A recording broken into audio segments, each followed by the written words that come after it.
Hi friends, welcome to Indhu's kitchen. இன்றைக்கி நம்மளோட கிச்சனில் ரொம்ப சிம்பிளான ரொம்பவே டேஸ்டான இட்லி பொடி எப்படி செய்கிறதுன்னு பார்க்கலாம். இதை செய்கிறதுக்காக ஃபர்ஸ்ட் ஒரு பேனில் 1/2 டீஸ்பூன் அளவு நல்லெண்ணெய் சேர்த்துக்கோங்க. எண்ணெய் சூடானதுக்கப்புறமா மெஷரிங் கப்பில் 1 கப் அளவு உளுந்து சேர்த்துருக்கேன். நான் இன்றைக்கி கருப்புளுந்து யூஸ் பண்ணி செஞ்சுருக்கேன். நீங்கள் வெள்ளை உளுந்து கூட யூஸ் பண்ணிக்கலாம். நீங்கள் எந்த கப்பில் உளுந்து எடுக்கிறீங்களோ அதே கப்லேயே மற்ற எல்லா பொருட்களையுமே மெஷர் பண்ணிக்கோங்க. ஸ்டவ்வை லோ டு மீடியம் ஹீட்லேயே வச்சுட்டு இந்த உளுந்துலேருந்து நல்லா வாசனை வந்து லைட்டாக கலர் மாறுற வரைக்கும் வறுத்துக்கோங்க. இப்போ பாருங்கள், உளுந்து வந்து நல்லா பொன்னிறமாக செவந்து வறுப்பட்டிருக்கு. இது அப்படியே ஒரு பிளேட்டில் மாற்றி ஆற வச்சுக்கலாம். இப்போது அதே பேனில் 1/2 டீஸ்பூன் நல்லெண்ணெய் சேர்த்துட்டு நீங்கள் எந்த கப்பில் 1 கப் உளுந்து எடுத்தீங்களோ அதே கப்பில் 1 கப் அளவு கடலைப்பருப்பு சேர்த்துக்கலாம். ஸ்டவ்வை லோ டு மீடியம் ஹீட்லேயே வச்சுட்டு இதுலேருந்து நல்லா வாசனை வந்து லைட்டாக கலர் மாறுற வரைக்கும் வறுத்துக்கோங்க.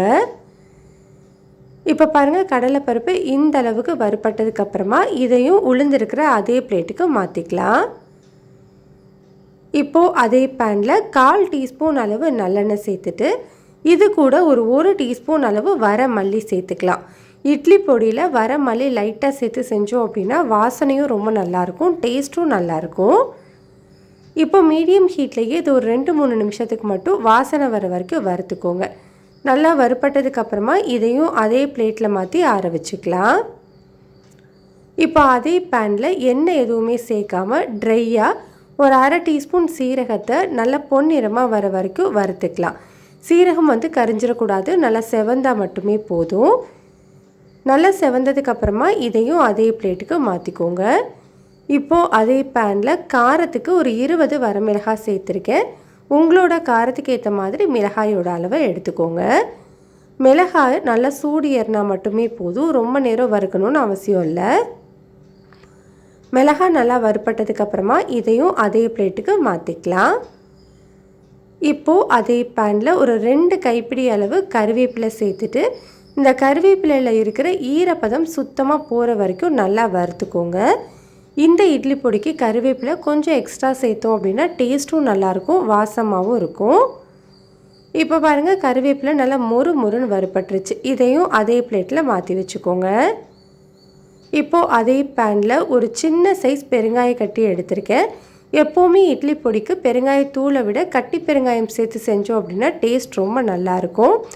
இப்போது இந்த பெருங்காயம் சீக்கிரமாக பொரியணுங்கிறதுக்காக 2-3 பிச்சுட்டு சேர்த்துருக்கேன். இது நல்லா பொரியிற வரைக்கும் வறுத்துக்கோங்க. இப்போ பாருங்கள், நல்லா அந்த பெருங்காய கட்டிகள் பொரிஞ்சு வந்திருக்கு. இதையும் அதே பிளேட்டுக்கு மாற்றிக்கலாம். இப்போது இந்த இட்லி பொடிக்கு தேவையான அளவு உப்பு, 1 டீஸ்பூன் அளவு கல்லுப்பு சேர்த்து அதோட ஈரப்பதம் போகிற வரைக்கும் நல்லா வறுத்துக்கலாம். ஈரப்பதம் போனதுக்கப்புறமா இதையும் அதே பிளேட்டில் மாற்றி ஆற வச்சுக்கோங்க. நம்ம வறுத்து வச்சுருக்கிற பொருட்கள் எல்லாமே சுத்தமாக ஆறணும். ஆறினதுக்கப்புறமா ஒரு மிக்ஸி ஜாரில் நம்ம வறுத்த வரமிளகாயை மட்டும் முதல்ல சேர்த்துட்டு இதை ஒன்றும் பாதியமாக அரைச்சி எடுத்துக்கோங்க.